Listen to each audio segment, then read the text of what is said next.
G'day guys, it's Mark here from North Oz, and in today's video we're going to be fixing the biggest problem that I have with my 2023 Hilux, and it's got to do with the rear tray. One of the biggest criticisms of this ute is that there are only two tie down points, one here and one here. So we've got two at the front, no rear tie down points like the SR5 has, and definitely no track tie down points like the Ranger and the Wild Track have.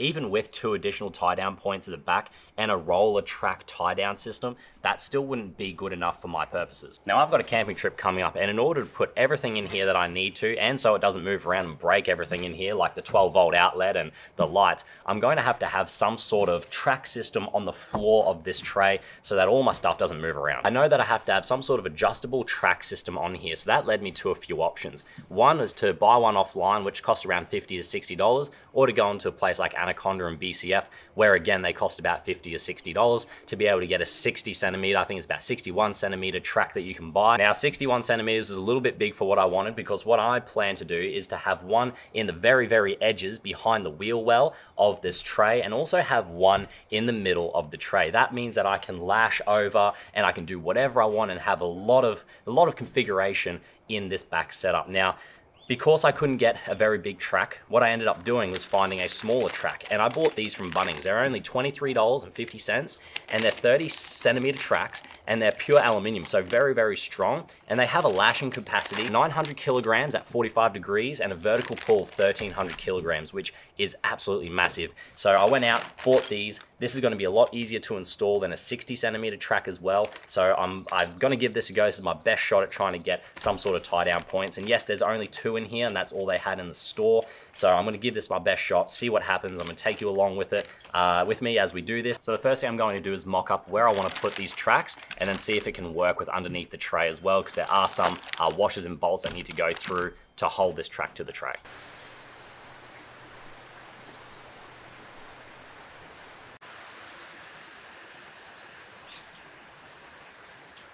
Each track looks quite nice, and it comes with two tie down points for each rail, and it's also got three bolts, three nuts, and three washers to go on there. They look pretty good, just a standard Phillips head for the top of that bolt, which is better than a hex in my opinion. And we've also got, these bolts are quite nice, and they've got a nice little nylock at the end of that, so that should stay in there pretty sturdy, but I might just use a bit of Loctite just in case.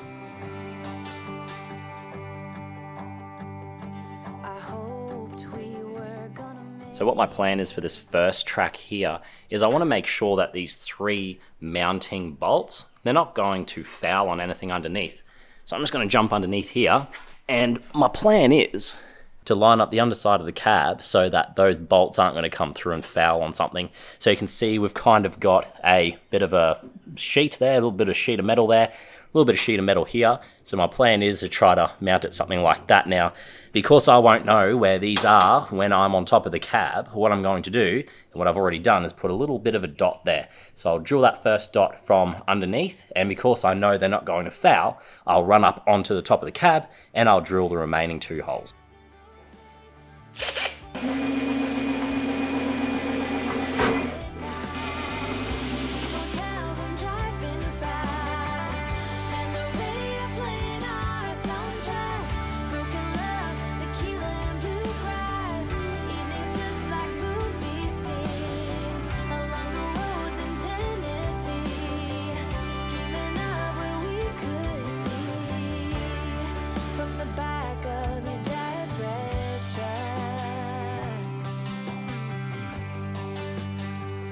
So the final step for me is just putting the carpet back in, and I'm going to be making a nice big slit going all the way down the length of the track, and that's going to help me put those pins wherever I need them to be, depending on what cargo I'm carrying. For now though, I'm just going to leave those pins at the very ends of the track so that I can tie down my fridge with 4 tie down straps. So as you guys saw, putting that middle tie down track was a little bit trickier than putting the side tie down tracks on. So if I was to do it again and I didn't really need that middle tie down track, I would only put ones on the side because they are way easier to measure up. But still not a particularly difficult thing to do. As long as I dropped the tire, it was easier to get to. But there is a lot more going on in the middle of the tray with the spare tire, and also lots of cross members and wiring and stuff too. So just be careful if you're doing this yourself. So I will be going out and purchasing one more set of these tie down racks just so I can have one more on the side here. But as it is right now, I'm happy with it. It'll at least tie down my fridge for this trip, but also it adds a little bit more functionality and a bit more flexibility with these side tie down points. It actually makes them more useful because I'll be able to lash from the floor to the sides, because these tie down rails that come, these tie down points that come with the Hilux, they only go about halfway up the tub, but that's okay. That'll be enough to just secure it to the actual tub and to the tray. And you know, that's fine for now. Just with the cargo boxes and tents, that'll be okay. I have no issues with that. But yeah, so for now, I did my job. I'm happy with it. That'll at least secure my fridge for now, and I can at least lash from these points across to the factory tie down points just to keep everything where it needs to be. That concludes today's video, guys. So if you have any questions about this and what we've been doing here today, make sure you put that in the comments section. I answer all of the questions in there. And if you enjoyed today's video and you would like to see more of this build, make sure you go ahead, like the video and subscribe, and I'll see you very shortly in the next video.